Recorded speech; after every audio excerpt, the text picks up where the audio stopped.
چې مخکنی جمعې له په سعودي عرب کې په دې باندې بیان شوی د حکومت طرف نه موږ مله د الله تبارک وتعالی شکر ادا کول پکار دي. پاکستان کې سیاسي علما موجود دي. هغه سیاسي علماو د وجې نه څوک دا دین د کار نه موږ منې کولی نشي، حق وینا نه موږ منې کولی نشي. او هلته کې دا ترتیب ده چې لیکلې خطبه خطیب ته میلاویږي، د هغې نه بار اپه د بله خبره نشي کولی، د حکمران خلاف خبره نشي کولی، د هغې نه علاوه خبره نشي کولی. کین و قضیه نه اوچتې او لرکې او محراب نه اوچتې. نو دا الله تبارک وتعالی موږ غټ فضل کړی دی، موږ حقه وینا کولی شو. نو هغو ته خطبه میلاوه شوې ده مخکنۍ جمعې له، او هغه خطبه دا ده چې سعودي عرب کې دا پابندي ولګوئ په تبلیغي جماعت باندې. تبلیغي جماعت دا گمراه دی. تبلیغي جماعت خلقو له بلی سته هفته ویازې قبرونو ته سجدې کوئ. تبلیغي جماعت چیلا څلور میاشتې درې ورځې کم ځای نه وښکلي دي، هغې باندې اعتراضونه یې کړي دي. دا کار الله تبارک وتعالی د مولانا الیاس کاندلوي رحمت الله علیه په زړه کې اچولی و. او کله چې هغو بار بار د دې طرف ته ذهن جوړ شو، نو هغو دې ځای نه 1926 کې هجرت وکړو، لاړل مدینې منورې ته، او هلته کې یوه هفته مسلسل هغه اعتکاف وکړو. اعتکاف نه بعد بیا واپس راغی هندوستان ته، او هلته کې د هغې ځای چې کوم علماو هغو سره مشورې وکړلې، ټولو علماو ورته تایید وکړو چې ستا دا کار برحق دی او ته دغه کار شروع کا. په دې کې د مولانا الیاس کاندلوي رحمت الله علیه، د مولانا رشید احمد گنگوهی رحمت الله علیه، او شیخ الهند مولانا محمود الحسن رحمت الله علیه شاگرد دی. د هغو دواړو شاگرد دی، او د هغو په مشورې سره دا کار شروع کو.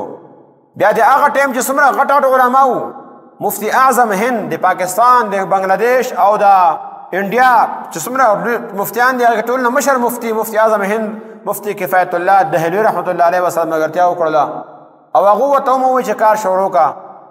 او د هغې نه علاوه مولانا طاولله شاه بخاري رحمت الله علیه، مولانا حسین احمد مدني رحمت الله علیه، دا ما څخه چې کوم کتاب دی هر جمعه موږ پړو، مولانا منظور احمد نعماني رحمت الله علیه، دا ټول علما د دې تایید یې وکړو، او په خپله پکې لاړو، وختونه پکې ولګول، درې ورځې سورزه به لګوله هغه ټایم کې، او خپل وخت به یې ورکو.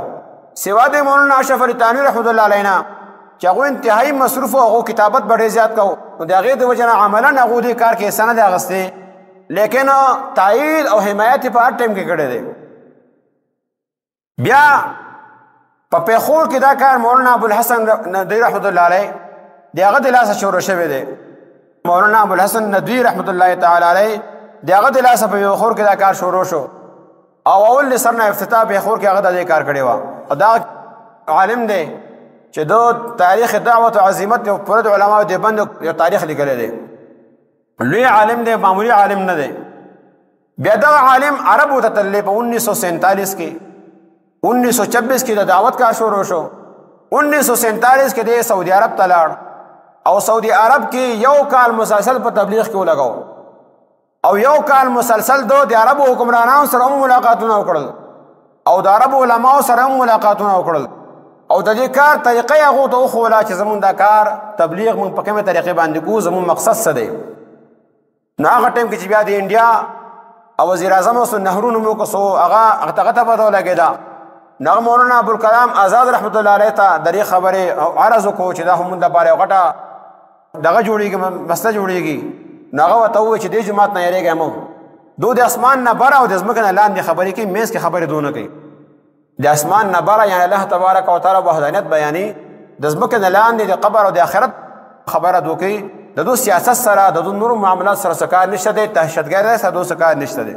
او بیا د هغې نه پس مولانا ابوالحسن ندوي رحمت الله علیه یو کال مسلسل هلته کې ولګاو، واپس راغی.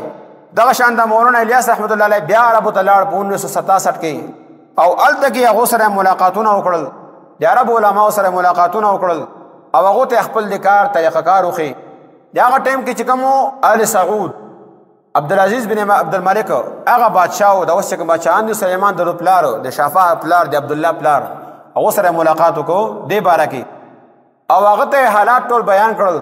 نو هغو ورته هم د دې کار تایید وکړو چې ستاسو دا کار انتهایي ښه دی، موږ دې کې تاسو سره ملګرتیا کوو، ځکه ستاسو کار دا دی چې خلق نیکۍ طرف ته بلئ. بدای نه خلق منې کوئ. انبیاء علیهم السلام مقصدم دغه او دغه کارم دغه. بیا په مفتی اعظم سعودي عرب هغه عبدالعزیز بن باز رحمت الله تعالی علیه هغه سره ملاقات وکړو. هغه ولهم د دې کار تایید وکړو او هغه دا وایي چې زمونږ استاد مخکې دا کار قبول کړی دی او هغه خپل ملګرو ته د وصیت کړی دی دې جماعت سره وخت لګوئ، دې سره کینئ پاسئ. دا د دو مشرانو چې هغه د دې جماعت هغه تایید کړی دی. مسلسل په عربو کې دا کار چلیدو او علما درو تایید کو پوره دنیا کې چې کله خور شو نو اوس پکې دا راپاسېد للمینځ کې څه کسانو هغه دا وایي چې دا دهشتګرد دي. تاسو څلور میاشتې لګولې دي، تاسو کې به چا چیله لګولې، چا به سیروزه لګولې. آیا تاسو ته یو ورځ دا دعوت ملاو شوی چې لاړ شئ قبر مې سملې هغې ته سجده وکئ؟ بلکې هغه خو دا وایي چې هېڅ چا نه هم نه کېږي، د دکان نه هم نه کېږي، د پټي نه هم نه کېږي، د هېڅ شي نه نه کېږي، یو الله نه کېږي. د نه بل کوم توحید دی.